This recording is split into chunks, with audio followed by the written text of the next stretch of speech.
Vraiment très très heureux de voir cette salle pleine pour cette séance donc qui va clore cette deuxième journée des métiers du cinéma et de l'audiovisuel.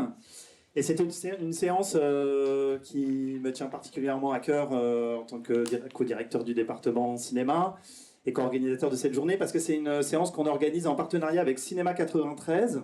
Et je remercie infiniment Léa Collin, qui travaille à Cinéma 93, qui est chargée de l'aide au film court là-bas, de sa présence aujourd'hui, et puis surtout d'avoir participé à la création de cette séance, pendant laquelle on va vous projeter donc 3 films, 3 courts-métrages, qui ont bénéficié de cette aide au film court du département de la Seine-Saint-Denis, qui est donc géré par la Cinéma 93. Je vais laisser Léa en dire un mot. Mais c'est le point commun, voilà, le dénominateur commun de ces 3 films, et c'est une aide qui est un poumon absolument indispensable au court-métrage de recherche et de création depuis combien de temps elle existe ? Depuis 18 ans, voilà. Depuis que moi je m'intéresse au cinéma, Cinéma 93 est un acteur central, et cette aide au film court est vraiment une aide qui notamment aide des jeunes cinéastes qui sont sur leur premier projet ou sur leur deuxième, voilà, à pouvoir achever leur film. Donc c'est vraiment quelque chose de très important, et on est très heureux de pouvoir organiser cette séance autour de cette aide au film court. Je passe tout de suite la parole à Léa. Merci Damien et Céline pour votre invitation. Je vais juste vous dire un peu, vous parler un peu de Cinéma 93 pour que vous nous mettiez un peu dans le paysage cinématographique. Donc Cinéma 93, on est une association de salles de cinéma public en Seine-Saint-Denis. Il y a 23 salles sur notre territoire qui sont des salles de cinéma public. Il y a l'Écran qui est pas très loin de la fac, que vous connaissez sûrement. Il y en a donc 22 autres avec qui on travaille chaque jour au quotidien. On fait plein de choses, donc je ne vais pas vous détailler tout ce qu'on fait, mais moi, à Cinéma 93, je suis chargée de mission création, c'est-à-dire que je coordonne l'aide au film court, dont je vais vous parler, mais on a mis aussi en place un autre dispositif un peu complémentaire qui s'appelle l'Atelier, qui est un dispositif d'accompagnement pour des jeunes réalisateurs autodidactes du département de la Seine-Saint-Denis. C'est un accompagnement qui dure 1 an, qu'on fait avec le festival Côté Court, et l'appel à la candidature est en ce moment. Donc je me permets juste d'en parler un peu plus en détail, parce que peut-être que certains d'entre vous habitent en Seine-Saint-Denis, ou même faisant vos études à Saint-Denis, ça peut rentrer dans les critères d'éligibilité. Mais voilà, si vous avez un projet de court-métrage documentaire ou fiction que vous aimeriez développer tout au long de l'année prochaine, donc de septembre à juin 2025, accompagné par des réalisateurs professionnels. Donc là, nos 2 réalisatrices marraines de l'année prochaine, je vous les dévoile, on ne les a pas encore dit sur les réseaux sociaux, mais ce sera Émilie Brisavoine, réalisatrice de Pauline Sarrache, qui était à l'Acide il y a quelques années, et Nora Elourche, qui a son film là en ce moment sur les écrans, qui s'appelle HLM Poussy. Et donc ce sera le duo de réalisatrices qui accompagnera nos 4 résidentes l'année prochaine. Voilà, si vous avez envie d'en savoir un peu plus, n'hésitez pas à venir me parler après, et on va essayer de mettre quelques affiches dans l'université, donc n'hésitez pas aussi à nous écrire. Il y a nos contacts à Delphine qui travaille à Côté Court et moi. Maintenant, je vais revenir à ce qui nous intéresse, donc c'est l'aide au film court, donc le dispositif du conseil départemental de la Seine-Saint-Denis qu'on coordonne à Cinéma 93, qui est une aide très spécifique, et c'est pour ça qu'elle est très importante pour les professionnels du court-métrage. C'est que c'est une aide après réalisation. Je ne sais pas si vous connaissez bien le système de financement du court-métrage, mais en France, beaucoup de choses passent par l'écriture du scénario. Quand vous écrivez, quand vous voulez financer un film, vous écrivez des dossiers. Nous, l'aide au film court, elle se situe vraiment après, c'est-à-dire que vous envoyez un montage de film en cours. Donc ça veut dire quand même qu'il faut avoir réussi à mobiliser une équipe autour de soi.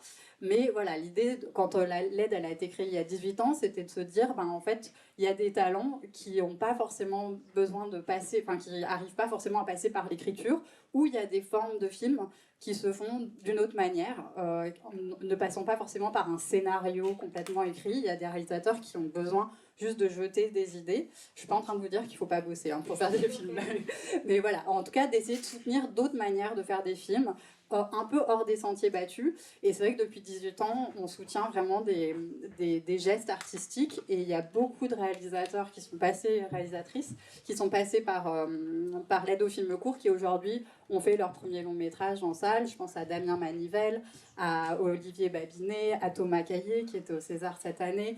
Il faut que je cite des femmes aussi. Mati Diop, qui a eu l'ours d'or, oui, à la Berlinale. Bojina Panayotova aussi, qui était vraiment... Bref, beaucoup de gens sont passés au long depuis. Et on est très, très heureux parce que voilà, ça contribue vraiment à l'émergence. Et le choix des 3 films que vous allez voir aujourd'hui, on les a vraiment choisis sur des jeunes cinéastes dans lesquels on croit. Enfin, on est sûr on va les revoir dans quelques années avec leur premier long métrage. Et c'est vraiment des premiers gestes. Alors, c'est pas que des premiers cours, mais voilà, c'est quand même les débuts de parcours de cinéastes qu'on souhaite le plus long possible.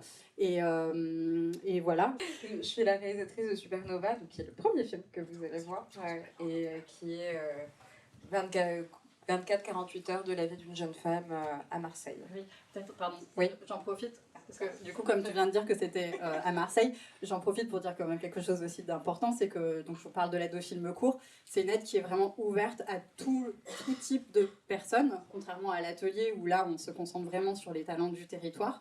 Là, l'idée de l'aide au film court, c'est que c'est une aide ouverte vraiment à tout le monde. Donc, c'est pour ça que vous allez voir un film tourné à Marseille, un autre pas très loin et un autre en Ariège. Voilà, l'idée c'est vraiment de pouvoir accueillir tout type de projet, et ensuite à Cinéma 93, nous on travaille avec les réalisateurs et réalisatrices qu'on a soutenus pour qu'ils viennent irriguer un peu toutes nos actions d'éducation à l'image, donc ils viennent travailler dans les collèges, dans les écoles aussi, où on fait beaucoup d'ateliers, et qui parfois aussi deviennent parrains, marraines de l'atelier. Donc voilà, il y a vraiment l'idée de créer un écosystème autour de cette aide. Thaïs, je te laisse présenter ton film. Du coup, moi, c'est une histoire de plage et ça se passe aussi à Marseille. C'est des copines qui vont à la plage, qui racontent leur vie un peu. Et voilà, c'est leur histoire à toutes les deux. Et voilà. Bonjour, merci d'être là. Donc, mon film s'intitule Rien d'important, c'est le 3e film de la projection. C'est un film que j'ai tourné en Ariège il y a 2 ans et demi, qui est le premier film que j'ai fait en sortant d'école dans une économie et une méthode très très artisanale. Donc je pense que je suis content de le partager avec des jeunes personnes, un peu vieux, mais des personnes qui sont en tout cas dans leur début au niveau de la fabrication des films. Et c'est aussi un film que j'ai fait donc avec Tess Bocquet, qui est Ella Vici, et June, sa sœur jumelle, qui étudie le cinéma aussi, donc dans notre village des Pyrénées, avec ma sœur qui joue dedans. Enfin, c'est quelque chose de très artisanal et familial, mais on en parlera après, quoi. Donc, bonne projection et merci. Double question. Une question sur votre parcours, c'est-à-dire comment est-ce que, rapidement, mais comment est-ce que vous êtes venu au cinéma et quel a été votre parcours de formation, et puis jusqu'à ces films-là aussi, c'est-à-dire comment ces projets-là sont nés. Est-ce que ce sont les premiers films? Est-ce que vous aviez déjà fait des choses avant? Voilà. Et puis peut-être raconter un petit peu l'histoire de leur production au sens large, au sens étendu. Voilà. Avec qui vous les avez fait, dans quelles conditions exactement. Voilà. Donc, moi j'ai réalisé Supernova qui est passé en premier, et en réalité, comment ça s'est passé? Moi j'ai fait des études de lettres, de production, j'ai fait le Master Pro de l'INA, si ça parle à certains d'entre vous, qui est très bien d'ailleurs. Ouais.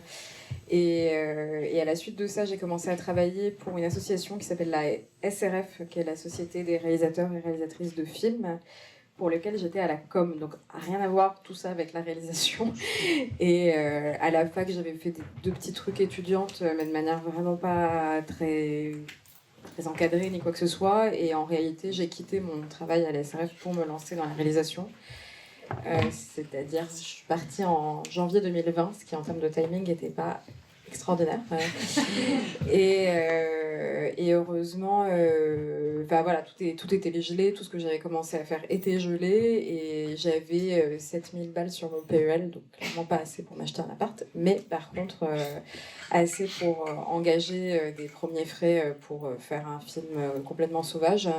J'ai été accompagnée par une amie qui a fait des études de prod avec moi. On est parti vraiment en toute petite équipe et on a mis, j'ai mis toutes mes économies dedans. J'ai emprunté un peu d'argent à ma famille, la fille qui s'occupait de la production aussi, et on a tourné ça comme ça en fond propre avec, en plus en pellicule, donc ça demandait une configuration un peu particulière. Parce qu'en plus, on a tourné avec une très très vieille caméra, ce qui faisait qu'il n'y avait pas de retour cam, d'enregistreur, donc il fallait que je prévoie tout le montage en amont dans ma tête de combien de secondes j'avais besoin pour tel plan. Enfin, c'était un peu une galère. Et au final, en fait, on est arrivé avec les rushs. Quelqu'un a accepté de monter une ours sans être payé, sans rien, dans un endroit qu'on nous prêtait. Et c'est avec cet ours-là qu'on a trouvé quelqu'un qui a accepté de continuer la post-production. Puis après, on a demandé une aide à Cinéma 93. Et le film a fini par être acheté par Arte, mais c'est vraiment arrivé en bout de boucle. Voilà, dans les grandes lignes. Oui, alors tout à l'heure j'ai bugué dans la présentation. Tout le monde a bugué, je pense, mais du coup moi j'ai fait Paris 8 en fait. Je sais pas pourquoi J'étais vraiment choquée en me disant. Ouais, non, mais je sais pas, en fait, je sais pas, ouais, du coup j'ai bugué. Mais du coup j'ai fait mes 5 ans et tout, c'était bien. J'ai fait la licence, après j'ai fait le master. J'ai fait master réalisation et j'ai fait aussi un master recherche. J'ai tenté de vouloir faire les deux en même temps, mais après j'ai pas fait le M2. Et du coup, moi j'ai commencé vraiment à tourner justement un peu grâce à Paris 8, parce que du coup, comme je pense que vous avez remarqué, moi ça m'a beaucoup encouragée à essayer de faire des petits films, de tourner avec avec les moyens du bord, et il y a pas mal d'exercices de réalisation moi qui m'ont plutôt beaucoup, vraiment aidé à chercher autour de moi. Moi j'aime beaucoup le documentaire, et du coup j'ai vraiment commencé à essayer de travailler avec un petit matériel, et du coup j'ai fait mon premier court-métrage qui s'appelle Je suis pas malheureuse, et voilà, c'était Claire Simon qui me suivait en master, et moi j'ai toujours filmé beaucoup les gens autour de moi, notamment ma petite sœur, mes copines, et voilà, du coup j'essaye des choses avec elles, et après j'ai fait 2 autres courts-métrages, et celui-là c'est le 4e, mais du coup après mais du coup c'est le 4e. Moi j'ai fait la Fémis après, mais rien à voir, en distribution d'exploitation, parce que je croyais que je voulais chercher vraiment un travail, un vrai travail quoi, qui nous rémunère chaque mois.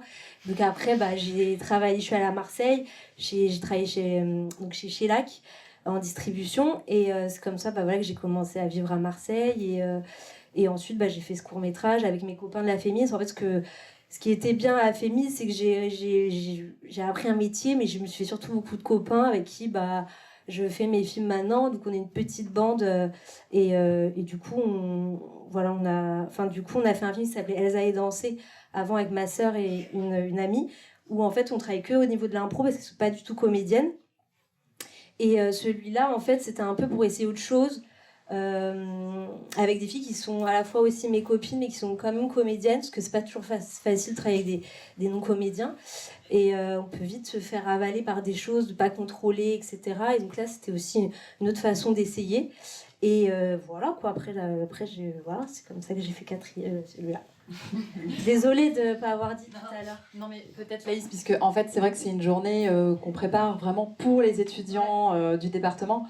Peut-être même revenir avant, c'est-à-dire que dès la licence, je me souviens dès la 2e année, quand tu avais fait des tout premiers films, c'était aussi dans le cadre, sans moyens, c'était dans le cadre du cours sur l'adolescence au cinéma. Tu vois, il y avait déjà cette démarche très tôt je dirais de faire des gammes. Et je pense que ça, c'est important de revenir là-dessus, parce que, tu vois, avant tout ce processus, parce que c'est une invitation aussi aux étudiants à à travailler. Enfin, moi, je crois beaucoup aux effets générationnels et à l'idée que dans vos cours, dans les personnes que vous côtoyez, vous allez faire des rencontres qui vont être vraiment très marquantes. Et il faut vraiment, voilà, je pense que ça, c'est important parce que je me souviens quand vous aviez fait le film, enfin, c'était un début, un point de départ. Filmer ta sœur, c'était vraiment aussi, c'était né dans les cours et tu l'as développé ensuite. Et ça, je pense que c'est vraiment intéressant pour les étudiants. Oui, je voulais dire ça, c'est que en fait, moi je crois, enfin, après c'est aussi une façon de vouloir faire les choses, etc. Mais moi, ce que j'ai beaucoup appris à Paris 8, c'est vraiment de regarder à côté, mais vraiment à côté de soi, c'est-à-dire pas trop s'inventer des scénarios compliqués, des choses qu'on pourra jamais filmer en fait, et de voir qu'autour de nous, il y a déjà voilà, des gens qui peuvent faire film avec nous. Et ça, c'est vrai que c'est important parce que pour commencer, je trouve que c'est plus facile aussi, il y a quelque chose d'accessible et que parfois Enfin, moi, j'avoue, enfin, après, j'adorais les cours de scénario, etc. Mais pour moi, c'était plus lointain. Parce qu'on ne sait pas, en fait, ce qui va se passer quand on filme. On ne sait pas si ça va être juste. On ne sait pas ce qui... Et du coup, d'essayer plein de choses de façon bricolée, je pense que c'est ça qui... Enfin, moi, ça m'a beaucoup aidé. Ça m'a beaucoup soulagée de travailler avec toute seule au départ. Mais voilà, avec ma sœur, mes copines. Et voilà, après, j'ai toujours filmé des filles qui se racontent leur vie, en fait. Et c'est... Enfin, je veux dire, même là, je veux dire, c'est quand même des conversations très quotidiennes, de choses... Enfin, moi, c'est ça qui m'intéresse. Après, on n'est pas toujours obligé d'être intéressé par ça. Hein, mais moi, je pense que c'est bien de regarder à côté pour faire aussi. Enfin, voilà. Je sais pas si c'est... Moi, je viens d'un village d'Ariège dans les Pyrénées. À la base, je suis monté à Paris pour mes études, qui étaient plutôt des études d'art. Et au moment où, à la fin de mes études d'art plutôt générales, j'ai dû choisir un peu une orientation, je me suis intéressé à la décoration de cinéma. J'ai passé le concours de la FEMIS en décor et je suis rentré à la FEMIS en décor, mais sans du tout avoir conscience ni l'idée de réaliser des films, quoi. Et après, en première année, on a un exercice de réalisation où là, j'ai fait ça pour la première fois. Et ça m'a beaucoup plu. Et donc, pendant mes études, j'ai fait des films l'été avec des camarades de promo. J'allais dire dans des économies petites, mais en fait, il n'y avait même pas du tout d'économie, quoi. Enfin, on partait tous ensemble faire des films l'été. Voilà. Et je suis sorti du coup en 2020, comme tu disais, Juliette, de l'école. Et j'avais un projet de film plus écrit, plus fictionnel, qui coûtait plus d'argent, que j'arrivais pas à faire. Et voilà, je faisais rien. Et donc je me suis dit, il faut que je fasse un film rapide, pas cher, et qui serait aussi l'occasion d'expérimenter quelque chose que j'avais pas fait, qui est une méthode en fait de direction d'acteur à partir d'improvisation avec des comédiens qui pour le coup sont pas du tout professionnels. Enfin, aucune des personnes qui jouent dans le film n'avait jamais joué. Et c'est un film qu'on a fait, donc, nous on vient du même village tous les trois, avec une personne à l'image, une personne au son, nous trois, et voilà, de manière très très artisanale, mais en même temps avec beaucoup de travail quand même. Enfin, je veux dire, c'est pas parce qu'il n'y a pas d'argent et parce que c'est improvisé qu'on n'a pas travaillé, c'est pas ça que je suis en train de dire. Mais... voilà. Je sais pas si... Mais c'est intéressant aussi que vous parlez de vos parcours. Moi, du coup, je m'appelle June. Je suis la sœur de Tess et l'amie de François. Donc, je viens du même village, les Cabanes en Ariège. Je bosse sur les films de François depuis que tu as commencé à faire des films en 2017, quoi. On a toujours des postes régie, assistant à la mise en scène. On aide un peu au décor. On fait un peu toutes les petites mains. Enfin, tout ce qu'on peut pour aider François. Voilà. Et là, je suis en alternance dans une école privée. Je fais un master scénario réel.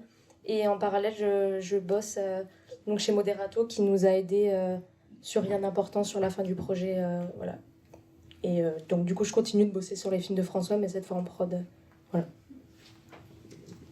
Du coup, moi, c'est Tess. Je suis en master ici, en réalisation et création. Je suis sur la 2e année, là. Je peux rien rajouter de plus.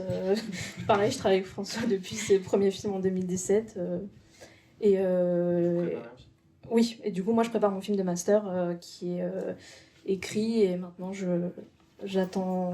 Enfin, je prépare doucement et je tourne bientôt. Donc, voilà. Et Tess, en Oui. quoi cette expérience, en fait, avec François, justement, t'amène à concevoir l'écriture de ton film peut-être d'une autre manière, ou en ayant une conscience un peu plus forte des réalités du tournage? Est-ce que, voilà, je pense que c'est intéressant aussi pour les étudiants. Oui, du coup, avec François, j'ai bien appris que il faut être ambitieux dans nos films, mais en même temps, on commence et quand il n'y a pas d'argent, il n'y a pas d'argent et on peut faire des belles choses sans argent. Et voilà quoi, il faut pas. Enfin, si j'ai un conseil, c'est de ne pas avoir trop grand en termes de. Comment dire c'est-à-dire que vos films, ils existeront. Si vous avez envie de les faire, vous pourrez les faire et même sans beaucoup d'argent, quoi. Enfin, c'est ce que j'ai appris avec François. Oui, non, je me permets d'ajouter, j'ai pas parlé de la production de ce film, mais c'est un film du coup sur lequel on est parti vraiment sans fonds du tout, si ce n'est des fonds pour défrayer les billets de train, le logement, etc. Et après, moi j'étais quand même accompagné avec les producteurs avec qui je travaillais, mais je leur avais dit voilà, je veux faire un film dans une forme très improvisée, donc ils m'avaient accompagné sur disons la dimension artistique et organisationnelle, mais on n'avait pas du tout d'argent, quoi. Et après, on a pu finir le film, finir de payer tout le monde, parce que justement, on a eu Ciné 93, qui est un peu le cas, je pense, de ces 3 films-là, quoi. Donc ça, c'est quand même important de le dire, parce qu'il n'existe pas beaucoup d'aides qui permettent de retomber sur nos pattes quand on est dans ce genre de démarche artistique-là, quoi. Ouais. Oui, d'ailleurs, moi je voulais dire aussi, c'est la première aide que j'ai eue de toute ma vie, merci. Parce que sinon, j'ai toujours fait en mode. Voilà, presque. C'est quand même important, quoi, de le dire. Et c'est dur d'avoir de l'argent pour faire des films, donc en effet, il faut essayer voilà, avec ce qu'on a et avec les gens avec qui on est. Mais voilà, j'avoue, j'étais contente quand même. Alors, ce qui est tout de suite remarquable dans vos films, c'est la direction d'acteurs. François, vous avez parlé de l'improvisation, mais je me demande dans quelle mesure c'est quelque chose qui peut-être traverse vos 3 méthodes, ou peut-être pas pour vous, mais je me suis dit, tiens, pour avoir cette telle justesse de ton, voilà, comment est-ce qu'ils ont travaillé avec leurs acteurs? J'aimerais bien vous entendre là-dessus. Dans mon cas, c'est vrai qu'il est beaucoup moins dialogué que les vôtres, quoi, c'est le cas de le dire.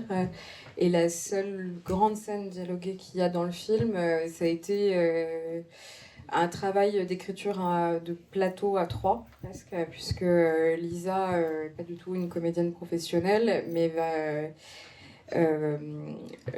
ils sont 2 frères, Sébastien qui joue avec elle. Lui, pour le coup, il fait une école de théâtre à Marseille. Et on avait un canevas de base. Elle connaissait son personnage par cœur. Je lui avais demandé d'écrire dessus, de s'en emparer, de même lui faire une backstory qu'on validait ensemble, mais qu'elle avait en tête. Et voilà, et en fait, effectivement, on s'est donné un canevas de point de départ et de point d'arrivée. Et on a improvisé pendant, je sais pas, des semaines et des semaines où on se retrouvait une fois par semaine, le temps que lui, il monte à Paris. Et en fait, une fois qu'on a trouvé les enchaînements qui marchaient bien, on a tout mis au propre, ils l'ont appris par cœur. Et ça a été très utile parce qu'en fait, la scène en question, donc toujours le même problème de la pellicule, c'est que la pellicule de nuit, on n'en avait qu'une toute petite partie, vu qu'il y avait qu'une toute petite partie du film qui tournait de nuit. Et on l'avait initialement tourné dans un bar extérieur, mais très bruyant. Et en fait, une fois qu'on a terminé de tourner cette scène, l'ingé son est venu me voir à 1h du mat en me disant en fait, on va rien entendre, ça va pas être montable. Et du coup, il a fallu un peu réimproviser et on avait plus de sous.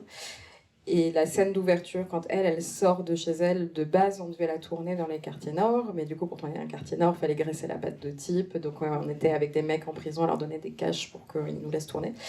Et au final, on a décidé de tourner en bas de là où on logeait. Donc, on a pu récupérer la thune des guetteurs et on a racheté de la pellicule de nuit pour pouvoir retourner cette scène-là, qui est celle que vous voyez.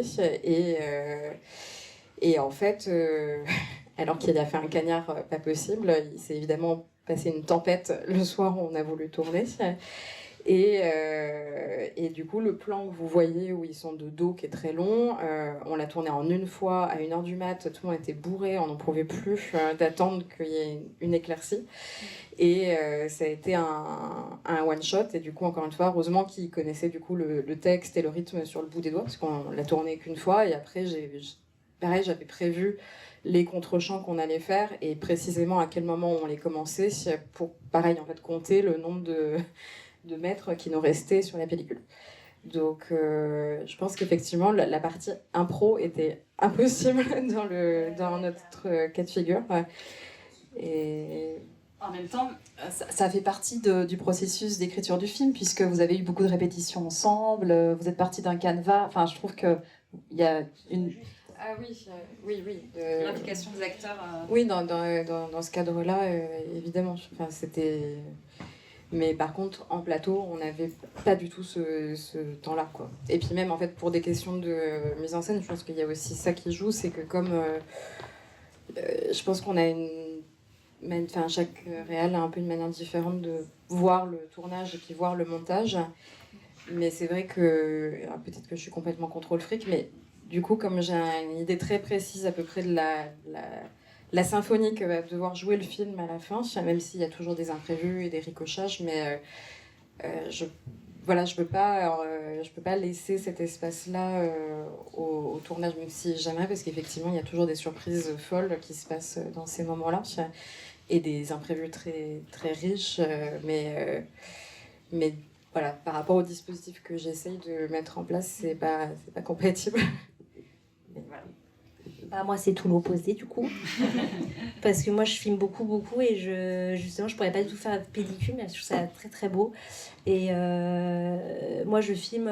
moi, du coup, c'est vraiment... Ça part de conversations qu'on peut avoir avec des copines. Et Marie, qui est la petite brune, du coup, une amie qui est aussi comédienne. Et en fait, quand elle venait me voir à Marseille, on allait à la plage, et voilà. Et du coup, on a commencé à écrire comme ça.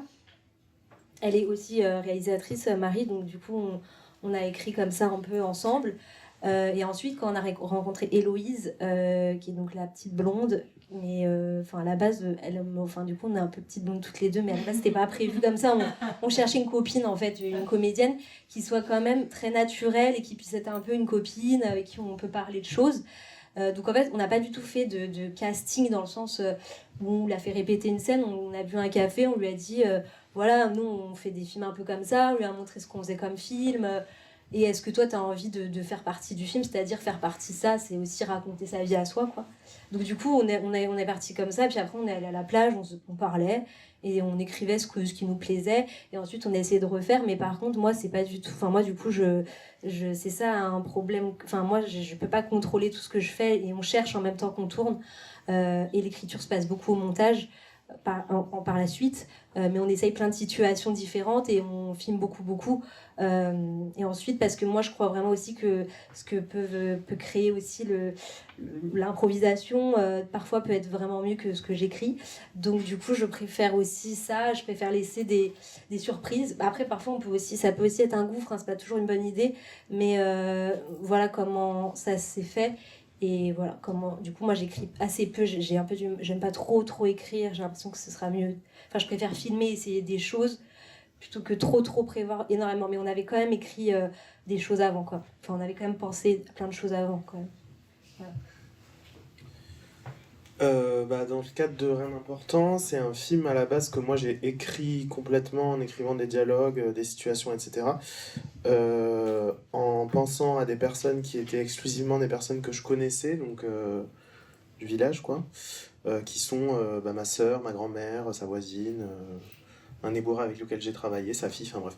Et après, je me suis rapidement dit, aussi constatant le manque un peu d'intérêt que j'avais pour cette histoire-là, qu'il fallait trouver une méthode qui allait rendre ça intéressante et faire décoller un petit peu le contenu, parce que je trouvais pas ça fou. Et là, je me suis dit, mais tiens, j'ai jamais fait un film comme ça, et j'avais envie de faire ça, parce qu'en fait, j'ai filmé ma sœur dans le cadre d'un documentaire avant ce film-là, où je lui avais déjà demandé, par exemple, de faire sa valise pour un voyage, sachant que j'allais pas être là au moment où elle le ferait. Donc en fait, elle faisait sa valise avec notre cousine, parce que je lui avais demandé, mais moi je l'ai filmé en train de discuter de ce qu'elle était en train de faire, quoi. Enfin, c'était du documentaire, mais sur une situation que moi j'avais amenée. Et à la base, c'était vraiment mon envie, donc j'ai écrit ce scénario-là que j'ai mis de côté. J'ai trouvé mon casting et pendant 2 mois, l'été, tous les dimanches, je faisais des répétitions avec elles surtout, et aussi avec les autres personnes, en leur soumettant des situations à partir desquelles elles et ils improvisaient. Et en fait, on refaisait, en améliorant à chaque fois le jeu, le contenu, etc. Et donc, cette méthode-là, après, c'est celle qu'on a mis en œuvre sur le tournage au moment où on a tourné. Donc, elles avaient toujours pas lu le scénario, bien qu'elles savaient très bien de quoi le film parlait. Mais chaque situation, à la base, partait d'une improvisation de leur part, qui était nourrie évidemment du travail qu'on avait fait l'été avant. Et on refaisait, en améliorant à chaque fois. Ça, c'était la méthode globale. Et après, il y avait des scènes qui étaient un peu différentes, notamment la scène où elles discutent dans le champ toutes les deux et la scène de fin, où là, c'est plutôt des très, très, très longues prises avec plein de tentatives de choses différentes. Voilà. Mais c'est un film sur lequel moi je faisais... Enfin, en fait, j'avais quand même... C'est pas du tout clair ce que je raconte, j'ai l'impression. Mais... J'avais... En fait, je voulais pas un film improvisé, filmé à l'arrache. Je pense que c'est un peu une ambition quand même qu'on avait toutes et tous. Mais... Enfin, je voulais quand même des plans fixes, un truc où j'avais pensé le découpage avant, pour pas en fait être dans une improvisation de la mise en scène en même temps qu'une improvisation des comédiennes et des comédiens. Donc en fait le film il était aussi storyboardé, même si ça paraît bizarre, alors qu'il allait être improvisé. Mais en fait ça a plutôt bien fonctionné. Mais c'était un film on a tourné 5 jours, on avait 15 heures de rush. Je pense que la moyenne de nombre de prises c'était au moins 20, 22. C'est monté jusqu'à 40 même, je me souviens, pour une scène. Donc voilà, c'est une manière de travailler qui est intéressante, mais il faut quand même avoir conscience de ce que ça crée en termes de tournage, de montage aussi, quoi. Voilà. J'ai une question pour Laïs. Dans ton film, les dialogues, du coup, il y avait une grande part d'improvisation, mais j'ai remarqué quelque chose qui m'a beaucoup plu, c'est que il y avait des répliques qui répondaient en retard, c'est-à-dire il y avait une question, puis plusieurs répliques, puis ça revenait sur... ça répondait à la réplique qu'il y avait, 2-3 répliques avant. Et je trouvais que ça donnait beaucoup de naturel. Et je me demandais si ça, c'était pensé, c'était demandé ou écrit, ou si c'est justement quelque chose qui apparaît avec les... Tu parles de laquelle? De quoi? Genre qu'en gros, après, il y a des... Enfin, qu'on prend le lien par rapport à une conversation d'avant, par exemple? Non, dans une même conversation que ouais. La réplique de l'une ne répond pas directement à la précédente, ouais. Et 2 répliques plus loin, elle y revient. J'ai plus les exemples en tête. Ouais, je vois ce que tu veux dire. Mais c'était pas prévu, je pensais que c'était dans le montage. En vrai. Enfin, okay. En fait, on répétait les mêmes situations. Donc je pense qu'après, il y a une forme de décalage qui peut se faire. En effet, elle répond plus tard à une sorte de début à un moment, mais c'est pas forcément programmé. Je sais pas si c'est ça que tu veux dire. Bah si. Ouais. Enfin, je pense du coup c'était pas écrit. Non, c'était pas écrit surtout en termes de, par rapport à la caméra. Enfin, on savait ce qu'elles allaient se dire, et en fait c'est juste que ça durait très longtemps. Donc parfois il y a des choses qui se répondent plus tard, mais en fait qui font que ça va faire peut-être 2 minutes à la fin. Mais je pense que c'est ça qui crée aussi peut-être un peu ce décalage-là dont tu parles. Enfin, si j'ai compris ce que tu voulais dire. Ok. Enfin, je pense que c'est ça.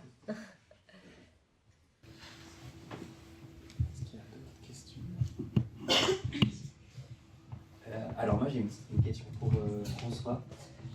En fait, il y a pas mal de musique dans ton court-métrage et je voulais savoir, est-ce que c'était une galère d'avoir les droits et des trucs comme ça?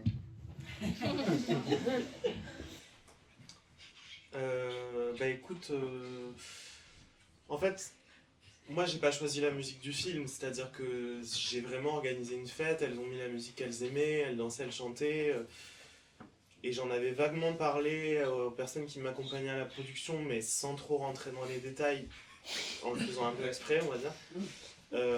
Et après, on a honnêtement essayé de clearer tout ce qu'on a pu quand les gens nous ont répondu et quand c'était abordable.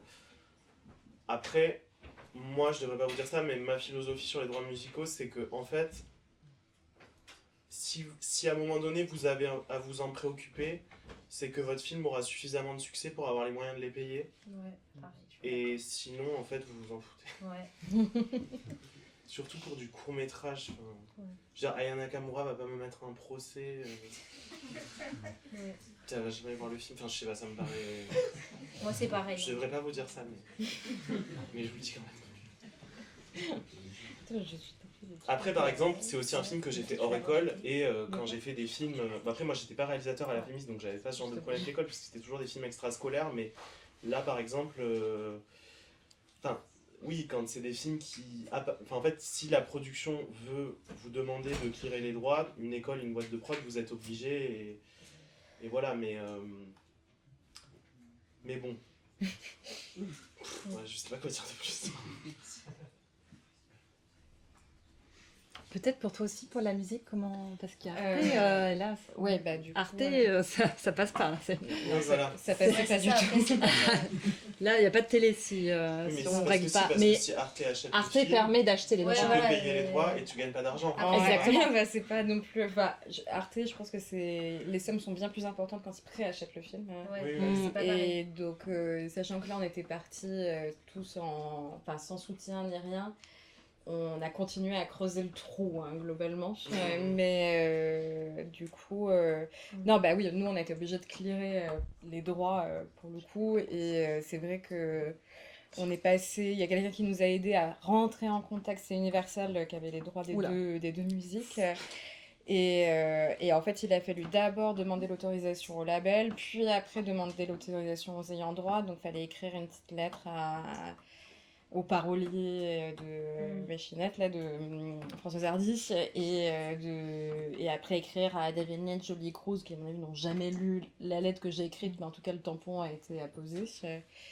Et donc c'est un long processus qui nous a beaucoup stressé parce que si jamais, pour une raison X ou Y, alors même qu'on payait, ils disaient non, il fallait tout remonter. Donc, ou trouver autre chose. Après, je me permets quand même d'ajouter que on a tendance. Enfin, en fait, c'est des sommes qui vont vous sembler énormes, mais par exemple, on peut avoir les droits de diffusion festival d'une chanson très très connue pour 250-300 euros. Donc, c'est des choses à un moment donné, si le film est financé, qui peuvent aussi se payer. Enfin, C'est plutôt à partir du moment où il y a de la télé où ça devient cher. Voilà, Ouais, c'est ça. Parce qu'il y a plusieurs types de droits en fait. Il y a diffusion festival et diffusion télé. Enfin, si le film génère des recettes, c'est différent. Enfin, En fait, ma question est la suivante. Quels sont les problèmes que vous avez rencontrés lors de vos réalisations? Quelles solutions ou conseils proposez-vous?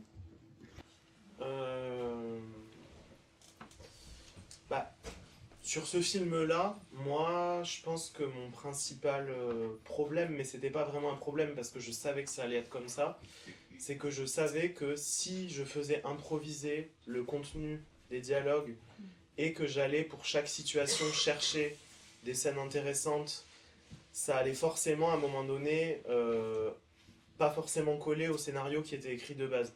Donc j'ai réfléchi à une histoire où il y avait des grands jalons assez compréhensibles pour pouvoir me donner l'occasion de faire de l'impro, quoi. Je sais pas si c'est clair.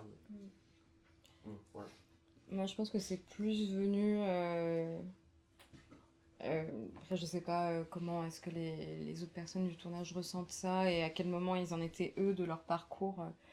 Mais j'ai vraiment l'impression que c'était mon vrai premier tournage.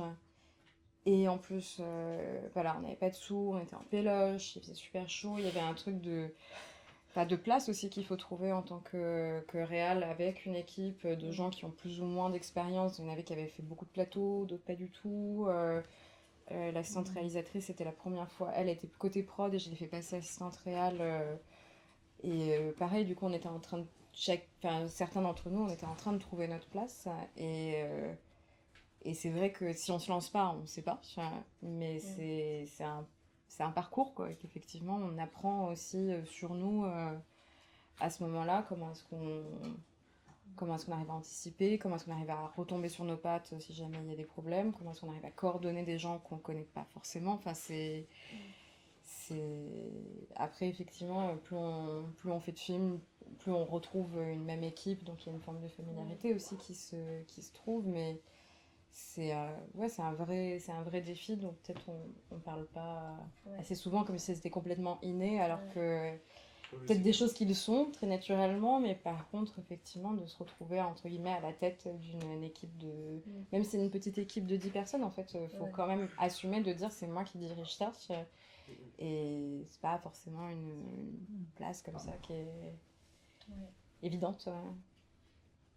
Ouais, c'est vrai que cette place-là, elle est un peu...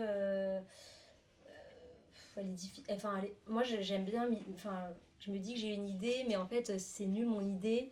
J'ai mis tout le monde dans le... Et du coup, je me dis c'est quand même beaucoup d'énergie et tout ça pour des choses où je suis pas toujours très très sûre de là où je vais. Et du coup, c'est vrai que moi, par exemple, c'est très collectif. En fait, nous, tous les soirs, on rentre, par exemple, de tournage. Et vu qu'on est vraiment une petite équipe, tout le monde donne son avis. Enfin, moi, c'est pas du tout écrit à l'avance. J'ai une espèce d'idée du film que je veux. Mais voilà, après, par exemple, le coucher de soleil, on savait que ça serait sans doute la fin du film. Il y a des choses comme ça. Mais sinon, tout est une hésitation. Enfin, tout est en hésitation un peu permanente. Donc, du coup, moi, c'est ma grande difficulté, c'est de gérer le stress et de faire comme si ça allait. Mais en même temps, je pense que tout le monde voit que ça va pas. Et en vrai, heureusement que c'est des amis avec qui je travaille parce que du coup, voilà, on peut aussi partager ça. Et puis, en fait, on se dit qu'on est jeune, qu'on essaye des choses et que c'est pas grave de rater. Et du coup, moi, ma difficulté, c'est de gérer mon stress déjà. Mais ensuite, c'est aussi d'être dans ma semaine. En fait, je réfléchis en même temps que je tourne. Donc, on réfléchit tous ensemble. Et voilà, on essaye plein de choses différentes. Enfin, je veux dire, il y a dans le film, là, on voit plusieurs parties, mais il y avait plein de scènes différentes. Qui n'existeront jamais. Moi, j'avais pas trop de scénario. Parce que toi, t'étais quand même forte d'avoir écrit quand même des choses... Enfin, je sais pas si tu écris en large. Parce que moi, j'écris plein de situations, tu vois. Non, je réfléchis pas. Je sais pas. Moi, j'avais pas écrit des super situations. Ouais. C'était plus le trajet de base en mode. La structure. Elle revient voir sa cousine, elles vont faire les poubelles, mais l'autre lui a pas dit. Ensuite, elles vont voir des grands-mères pour voler de la tise. Elles vont une soirée. Enfin, ça, c'était le truc de base. Et au milieu, j'avais mis des dialogues. Mais est-ce qu'il y a des situations que t'as pas du tout mises, par exemple? Ah oui. Ouais. Ah oui. Ok. Bon, voilà. Bah, moi, c'est ça mon problème. Après, j'adore le montage, même si ça fait peur. Le montage, c'est vraiment ce que je préfère. Mais le tournage, c'est vraiment, je trouve, la partie... Bah, voilà, on sait pas trop dans quoi on se... Enfin, surtout que j'ai pas de scénario. Enfin, toi, j'ai l'impression que tu savais ce que tu voulais, vraiment, tu vois. Enfin, t'as pensé au montage avant. Oui, mais effectivement, alors, comparé à ce sur quoi je travaille actuellement, qui est ultra scénarisé, parce que c'est toujours pareil, ça, on l'a fait... en film pirate sauvage, mais en fait à partir du moment où tu demandes officiellement de la thune en amont, tu dirais avec un truc un peu carré et clairement sur Supernova, moi j'avais envie d'être la plus libre possible et de faire un film vraiment de mise en scène, et je savais que c'était pas une écriture forcément très compatible avec les demandes de subvention, donc c'est aussi pour ça qu'on s'est lancé comme ça. C'est vrai que c'est un bon point que tu dis là. Parce que d'être sûr, pouvoir écrire et avoir des financements, puis en plus ça met du temps, après t'as plus envie de faire ton film. Oui, c'est ça, c'est bien. Parfois il y a des copains à moi que je connais, ça fait 4 ans qu'ils attendent de pouvoir tourner, ils en peuvent plus leur truc et puis ils sont passés à autre chose. Enfin, effectivement, il y a quelque chose qui est vrai dans le fait qu'un court-métrage c'est censé répondre aussi à un désir à un moment où on en est actuellement, et que surtout à l'âge un peu plus jeune dans lequel on fait ce genre de choses, t'évolues vite et du coup... 3 ans après, t'as plus envie de faire le même film du tout. Et clairement, Supernova, quand j'ai présenté le projet du film à des partenaires techniques, on a fini par écrire vraiment le scénario sous forme classique, mais moi, à la base, je présentais un document qui avait page de gauche toute une série de moodboards par séquence, des tableaux en fait qu'on faisait. Et à droite, comme une espèce de bout d'une nouvelle où voilà, ça se présentait comme ça, et avec déjà effectivement des pistes de musique, et après au fur et à mesure de penser le scénario comme un découpage. Ça se sent d'ailleurs, c'est comme des tableaux. Du coup, j'aimerais bien vous entendre, June et Tess, sur ce que vous a apporté cette expérience de tournage. Et voilà, peut-être les difficultés auxquelles vous avez dû faire face, ou tout simplement ce que vous retirez de cette expérience à l'endroit où vous étiez toutes les deux. Oui, ça nous a assez soulagés, puisque comme Tess, elle est en préparation d'un film, Premier vrai film, et je vais l'aider, je l'aide dessus. C'est un petit peu, c'était un petit peu difficile. Et puis en faisant rien d'important, oui, en effet, on s'est rendu compte que si on n'a pas les financements qu'on a demandé, en vrai, c'est pas très grave. On trouvera toujours le moyen de faire le film comme on a envie de le faire. Il faudra juste qu'on change un peu nos plans. Mais c'est tout. Il nous faut juste un minimum d'argent parce qu'on fait venir des gens de Paris au fin fond de, vraiment au sud-sud, quoi. Donc c'est juste ça. Mais après, ça nous a aussi conforté dans l'idée qu'on aimait travailler avec des gens qu'on aime bien, qu'on connaît déjà. Bon, ce sera peut-être pas toujours possible si on continue de faire des films, mais en tout cas, on aime bien s'entourer, oui, de gens en qui on a confiance, avec qui c'est quand même facile de travailler, où il y a une bonne entente. Et en tout cas, pour la préparation du film que Tess fait, c'est ce qui est privilégié, quoi.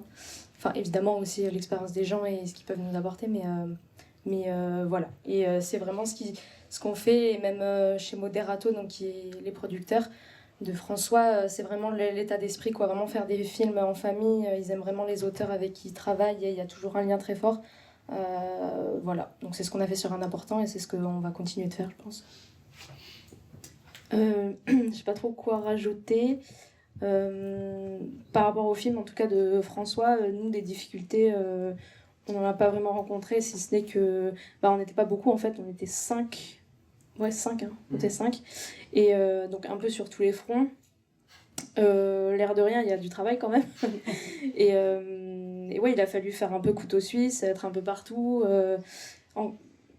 Bon, ça, c'est pas vraiment des problèmes, mais encadrer un peu les gens, parce que tous les copains, pendant la fête et tout ça, on leur demande de venir, de boire des coups. Bah, ils viennent boire des coups premier degré, et puis... et puis bon, après, voilà, faut... Non, mais il faut que... L'engagement des gens sur le tournage, globalement, tout le monde était hyper... tout le monde a coopéré, mais ouais, de temps en temps... les garder dans le truc, quoi, parce qu'on tourne un jour, puis après, c'est en mode... plus envie de venir, ou... Enfin, voilà, c'est des trucs comme ça, mais pas vraiment des problèmes, en fait. Je trouve que ça, c'est bien... on a assez bien préparé en amont. Et puis, ouais, très bonne entente, comme disait June, très familiale. Et ouais, des gens humainement très, très agréables, et du coup, ça roule bien, quoi. Mais un truc qui est super marrant, c'est que toute la bande de gars et de filles qu'il y a dans le film, ils ont vraiment, ils ont vraiment pas du tout conscience du trajet que le film a fait au final.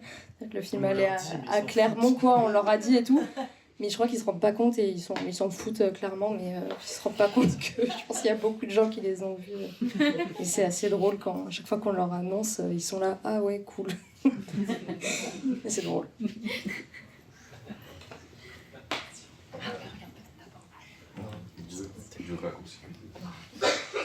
Je voulais vous demander, tous les 5, du coup, c'est une attitude dans laquelle j'ai l'impression que vous êtes tous et toutes, de faire des films un peu entre amis, en connaissance, voire sauvages, etc.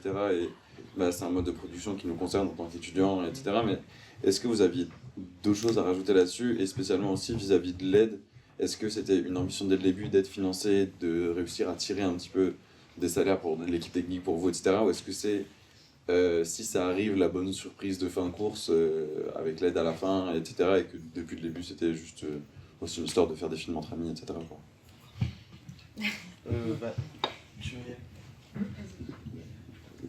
Dans mon cas, demander l'aide, évidemment qu'on y a pensé quand on en a entendu parler, mais on a juste fait le film.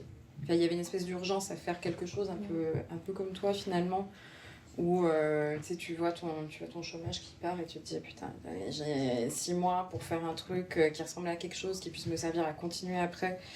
Et du coup, moi ça m'a apporté un niveau de stress énorme, et en même temps une non-pression du fait que de toute manière c'était mon argent qui était là, hein, globalement, donc il n'y avait pas une espèce de devoir rendre quelque chose qui devait obligatoirement être bien.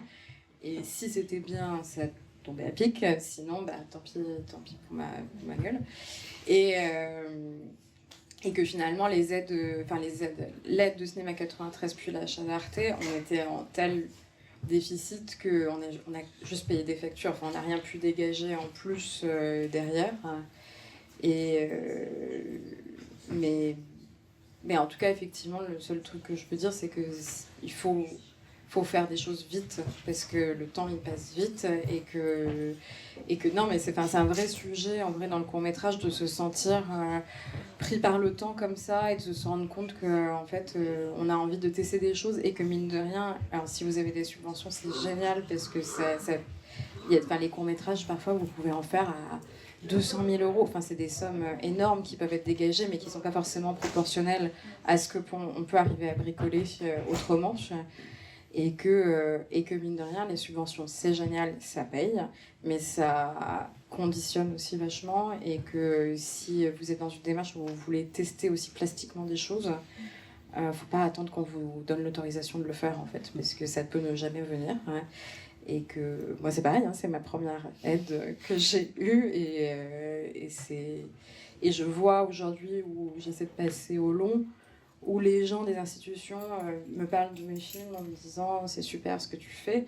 Je dis bah ouais, en fait ça aurait été bien de me soutenir avant et pas une fois que les films sont terminés et que vous les voyez finis. Donc vous êtes dans une université où j'imagine vous avez un peu de matos à disposition et je sais que les logiciels, je sais pas, il y a plein de logiciels de montage qui sont hyper instinctifs. Faut pas se dire que c'est de la merde en fait de faire ça parce que c'est tellement formateur et ça peut continuer très loin.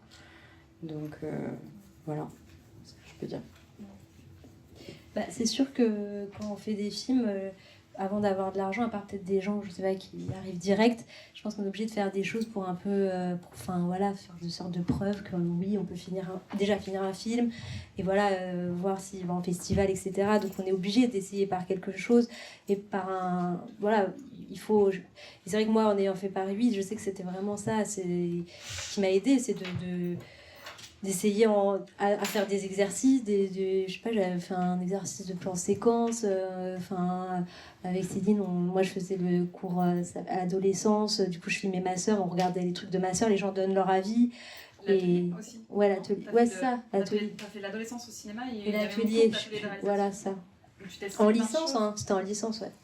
Et après le master, forcément aussi, en plus comme aussi, je sais pas, je pense que c'est toujours le cas, mais qu'il y a quand même beaucoup de réalisateurs et réalisatrices qui sont là à la fac. Moi je trouve que c'était vraiment, moi je trouve que c'est par là qu'il faut commencer pour essayer des choses. Et par rapport au financement, ouais, bah moi en fait non, je me suis dit faut que je fasse mon film. Alors j'ai fait un crowdfunding, je sais pas comment on dit. Je sais pas trop pour les crowdfunding, mais on est un peu obligé, je parle pas anglais, mais du coup on est un peu obligé. En fait il fallait quand même un peu d'argent pour aller à Marseille, donc du coup on avait besoin de genre 4 000 euros, donc on n'avait pas 4 000 euros, donc on a quand même demandé à des gens de nous aider, et aussi parce que j'avais fait d'autres courts métrages avant, enfin voilà, il y avait. Mais j'avoue, j'espère que je le ferai plus parce que. Ah, merci François. Ouais. Mais du coup, non, j'avais fait ça quand même parce que sinon on pouvait pas le faire quand même. Parce qu'il fallait payer des billets. Moi, j'habitais à Marseille, j'avais des copains pour qu'on soit logés, mais il faut quand même payer la nourriture. Enfin, il y a quand même des trucs qui coûtent cher. Enfin, de sa poche, moi, j'avais pas les 4 000 à donner. Enfin, j'avais pas les 4 000 euros. Donc, on a fait comme ça. Et après, du coup, Cinema 93 est venu et c'était super. Et là, on a pu payer un petit peu les gens parce que du coup, on a pu payer un peu les comédiens, les comédiennes, les techniciens. Bon, pas énormément, mais un petit peu quand même. Et c'est vrai que ça fait du bien parce que, voilà, faut payer les gens, quoi. C'est quand même du travail et au bout d'un moment... moi j'ai travaillé avec des copains qui sont à la FEMIS, qui ont fait beaucoup d'études, qui ont essayé plein de choses, etc. Et on arrive dans un moment où on essaye de se professionnaliser. Et même pour soi, c'est important au bout d'un moment de pouvoir aussi... qu'il y ait un peu d'argent pour qu'on ait l'impression aussi que c'est quand même aussi c'est du travail, tout ça, quoi. Donc voilà, même si je pense qu'il faut quand même y aller coûte que coûte au départ. J'ai répondu. Après, je pense qu'on a quand même tous les trois des âges un peu plus élevés que vous. Ouais, donc, je veux dire, toi, c'est ton premier film, mais moi, c'est pas mon premier film. Et mon premier film, qui personne n'a vu, etc., c'est pas le sujet, mais à la base, c'est vraiment fait avec des camarades de promo, en essayant de demander de l'argent auprès des mairies, en faisant un crowdfunding. Tout ça, on arrive à avoir, j'en sais rien, un truc comme 2 000 euros. On réunit une équipe de 5-6 personnes et on part une semaine avec des comédiens en essayant de penser quelque chose qui coûte pas trop d'argent aussi, et puis de faire de la débrouille. Et en fait, c'est comme ça qu'on apprend. Et en fait, Enfin, moi, je sais pas, je trouve ça un peu triste de se dire, je vais pas faire de film tant que j'ai pas le CNC une région. Enfin, et en fait, moi, je ne connais personne, même en ayant fait la Fémis et en étant entouré aujourd'hui, à 30 ans, de gens qui font des films autour de moi. Tout le monde a fait son premier film comme ça, en fait. Enfin, il faut aussi se le dire. Je crois. C'est obligé. Et en fait, aussi, nous, on vous parle... Nous, on n'est plus étudiants, donc évidemment, il y a des trucs de loyer, enfin vous aussi, mais bref, sûrement pour plein d'entre vous, mais vous avez encore, je pense, sous la main des amis qui vont faire les films avec vous par esprit de camaraderie et pour apprendre. Ouais. Et vous n'êtes pas encore, je pense, dans une logique salariale non plus. Enfin, je sais pas. Hein. Oui, puis en plus, pardon. Non, mais aussi parce qu'en fait, moi, au début, je me sentais pas trop légitime, notamment à trouver une équipe. Et notamment quand j'étais à Paris 8, je faisais vraiment tout toute seule, avec une petite caméra. Et j'ai pas, je trouvais que c'était assez dur de trouver un groupe avec lequel travailler, parce qu'il faut se sentir quand même d'aller sur un tournage, de se dire, voilà, comme on en parlait tout à l'heure, de se dire, on a cette place, on sait même pas si notre idée elle est bien, enfin voilà. Mais en fait, je me suis rendu compte aussi que tout le monde... c'est pas non plus... tout le monde essaye. En fait, on essaye en même temps. Toute l'équipe essaye des choses à l'image, au son. Et en fait, moi, au début, je disais, ah oui, du coup, ils font ça pour moi. Alors qu'en fait, aussi, il faut se dire, on essaye de faire ça ensemble et qu'on progresse ensemble aussi. Même si c'est un truc pété à la fin, au moins, on aura fait un truc ensemble. On aura essayé, quoi. Et c'est ça, je trouve, qui est difficile, je trouve, à trouver. Moi, pendant longtemps, j'ai pas réussi à avoir une équipe. Voilà. Peut-être, alors Léa Collin a parlé de l'aide, mais il y a quand même un petit peu, dans mon souvenir en fait, quand je l'avais déposé, il y a quand même un petit dossier à faire avec une note d'intention, peut-être en dire un mot quand même, parce que malgré tout, pour obtenir cette aide, quand bien même c'est pas du tout ce que représentent les aides pour la contribution financière ou pour les chaînes, etc. Peut-être en dire un petit mot pour les étudiants qui, prévoit de tourner des films et peut-être de déposer l'aide auprès de Cinéma 93. Léa, est-ce que tu m'autorises à parler un peu aussi de mon expérience dans le comité? Parce que du coup, ce qui arrive, c'est que je ne sais pas si ça a été le cas pour vous, si vous avez l'aide, on peut vous proposer, vous demander de faire partie après des personnes qui vont présélectionner et faire monter les films après en plénière ou pas. Donc je me suis retrouvée dans la position inverse un an après. Et du coup, pour en avoir bouffé pas mal des films, donc, je sais pas, par séance, on devait en avoir 10 en moyenne, 6-7, et du coup qui peuvent être de longueur très variable, jusqu'à 55 minutes. Et donc c'est des aides à la post-prod, donc les films sont pas forcément finis, donc il faut pouvoir se projeter. Et très honnêtement, effectivement, on le sent en fait dans les dossiers quand c'est du pipeau, quand c'est pas du pipeau, parce que tu t'en bouffes effectivement un certain nombre, dont parfois, il n'y a pas forcément de mixage, d'étalo, et il faut arriver quand même à se projeter derrière. Et quand les dossiers ils sont brodés de trucs noyés, en fait on le sait que les gens qui demandent cette thune comme nous, ils ont besoin d'argent, et que du coup il y a quelque chose où c'est évidemment qu'on sait que ça va payer le mixage, que ça va payer des trucs, des machins, mais du coup, soyez le plus... pour moi, j'ai envie de dire, soyez le plus synthétique possible dans les dossiers, et n'ayez pas peur d'être un peu franc, parce que en fait, ça se sent quand, quand on essaie un peu d'enrober de choses. Voilà. Je sais pas si... Mais j'ai un truc... Une question, Léa.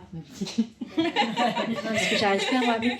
Mais en fait, c'est sur montage aussi qu'on vous montre. C'est pas vraiment pareil qu'un dossier d'écriture avant de faire un film. Mais quelle place occupe... Non, mais je vais peut-être... Parce que je suis pas sûre qu'ils aient... Je suis pas sûre que vous ayez en tête ce qu'on vous demande. Mais... non, mais parce que souvent, c'est les productions qui font les dossiers et tout ça. Oui, alors, mais en vrai, c'est vraiment le montage qui est... c'est François et Juliette, vous avez tous les deux fait partie de la commission. Et c'est vrai que c'est vraiment la première chose. En fait, ils viennent dans les bureaux de Cinéma 93, ils sont par deux, et on lance le film. Et en support, il y a le dossier. Alors, le dossier, il comprend le synopsis du film, une note d'intention, souvent écrite avant réalisation, une note d'intention qui est spécifique à la phase de post-production, donc qui va expliquer un peu les intentions vraiment du réalisateur ou de la réalisatrice sur ce qui reste à faire. Un CV du cinéaste ou de la cinéaste, une présentation de la structure de production. Alors la structure de production, ça peut être soit une société de production, soit une association, soit un cinéaste ou une cinéaste qui est auto-entrepreneur, et à ce moment-là, bon, le CV suffit. Ça, c'est vraiment pour la partie artistique. Et après, il y a un dossier administratif qui est peut-être le plus compliqué finalement à faire quand on fait ces films un peu en autoprod, qui comprend vraiment le budget du film. Donc on demande un budget global du film, prévisionnel. Donc c'est vraiment ce que ça a coûté en tournage et ce que ça va coûter en post-prod. Un budget spécifique à la phase de post-prod pour que nous, on puisse bien voir toutes les dépenses prévues sur la post-prod, et un plan de financement. Donc savoir tout ce que vous avez listé comme dépenses sur le budget prévisionnel, comment vous comptez le financer.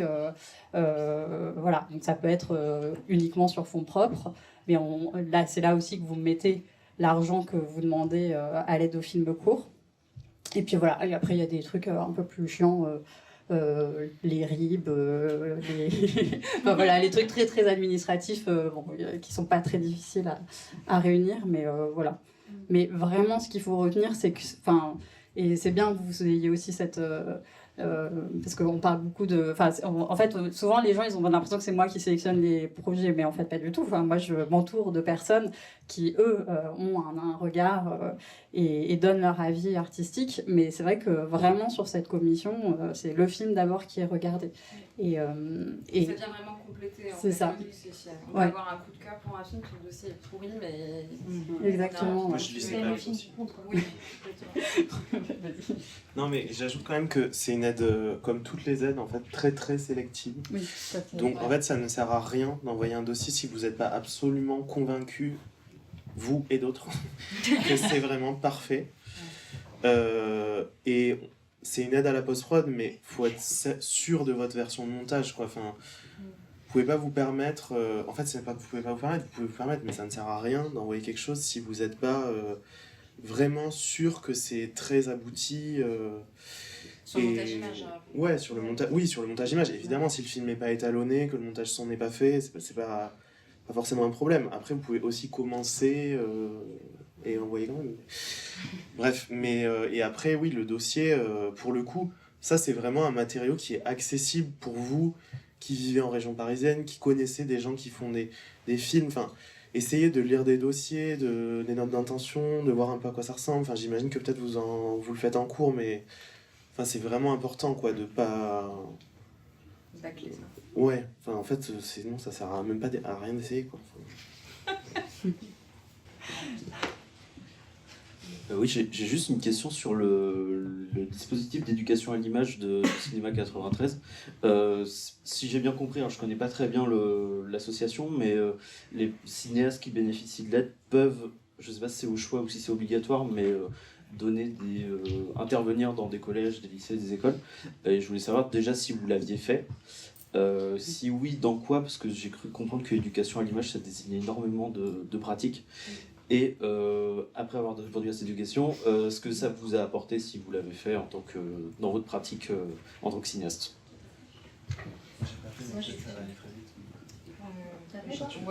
Mais alors je sais pas si c'est lié vraiment à vous, parce que moi c'est côté court, mais du coup c'est lié aussi, c'est qu'en fait mon professeur de français du 93 qui est à Noisy-le-Sec m'a proposé de faire un atelier de réalisation avec des élèves de 4e qui a été étalé sur un an. Du coup, voilà, je leur parle de tous les corps de métier. On essaie un peu d'écrire un petit film ensemble. On l'a tourné au mois de mars et là, je suis sur la post-production. Et c'est hyper enrichissant. C'est aussi très chronophage. Et après, c'est chacun qui se met un peu la pression. Mais voilà, moi, j'ai envie que les élèves y soient fiers et heureux de ce à quoi ils ont participé, et que mine de rien des élèves de 4e ça peut être dur et cruel là, et que j'avais pas envie qu'ils se disent qu'ils avaient fait un truc nul ou pas pro, donc du coup je me mets une pression de malade pour que ça ressemble à quelque chose et que quand ils le voient, ça va être projeté à côté court, qu'ils le voient sur un grand écran et qu'ils se disent pas putain mais quel truc de loose. Donc voilà, j'essaye un peu d'y mettre le meilleur de moi-même et de trouver un peu des solutions pour que ce soit bien, mais c'est vrai que c'est très riche, j'espère pour eux, mais aussi pour moi, et que ça a été aussi une manière, je pense que chaque réalisateur, selon ses pratiques, n'enseigne pas de la même manière. Moi, je suis pas du tout une bricoleuse transversale, donc du coup, c'est vrai qu'il y avait des aspects techniques que je ne pouvais pas faire. Et du coup, j'ai été aidée par des gens que j'ai fait venir sur le plateau. Mais l'intérêt, effectivement, c'était de dire, j'avais une classe de 22 élèves, et on ne peut pas dire à 22 élèves de 4e de s'occuper de la réalisation, c'est pas possible, surtout qu'il y a un rapport aussi à la hiérarchie, que notamment à cet âge-là, c'est un peu compliqué parfois d'avoir. Et du coup, j'ai plutôt fait le pari de me dire, on va les mettre par département, par équipe, son, image, script, machin, pour qu'effectivement ils aient conscience qu'un plateau, un tournage, c'est un même corps qui doit avancer en même temps et du coup créer de l'harmonie, de la coordination et de la solidarité entre eux, ce qui, toujours pareil à cet âge-là, c'est pas forcément évident, et j'ai l'impression que ça a plutôt bien marché, que les gars du son, ils étaient à fond, qu'ils ont envie de faire des stages, donc c'était aussi leur montrer qu'il y a des métiers concrets qu'on peut faire après le bac, avec un BTS, des choses auxquelles ils n'auraient pas forcément pensé avant. Et voilà, enfin, du coup, j'ai vraiment pensé cet atelier-là dans cet esprit-là. Mais du coup, la question, c'est par rapport à Cinéma 93, s'ils font d'autres ateliers avec nous et tout ça. Oui, et puis si vous en avez fait. Ah oui, d'accord. Ouais, du coup, moi, j'ai fait des ateliers. Parce qu'en fait, Cinéma 93, après, ils s'occupent trop bien de nous. Et du coup, ils nous emmènent dans les séances comme ça, on peut présenter nos films. Mais du coup, il y a d'autres bureaux, en fait, dans Cinéma 93 qui s'occupent justement des collèges, des lycées. Enfin, collège et lycée, non ? Ah, que collège. Et du coup, en fait, après, comme nous, on a un lien par cette aide, en fait, après, ils nous mettent en lien avec des ateliers que eux ils mettent en place avec des collèges du 93. Du coup, là, je l'ai fait à Courneuve avec Marie, qui est dans le film, à Petite-Brune.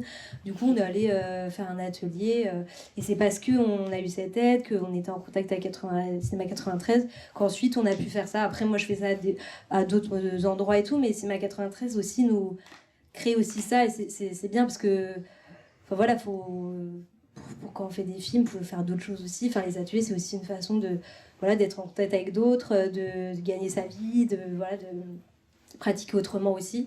Et voilà, du coup, je sais pas, est-ce que je complète Ouais, si tu veux compléter.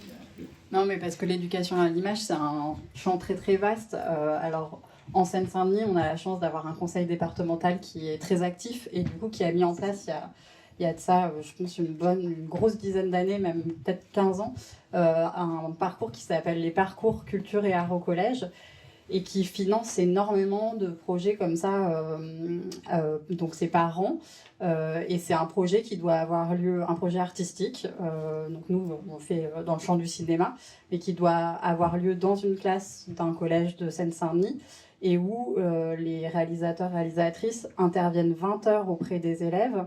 Il y a 10 heures aussi de sorties culturelles en lien avec le projet et 10 heures de préparation, etc.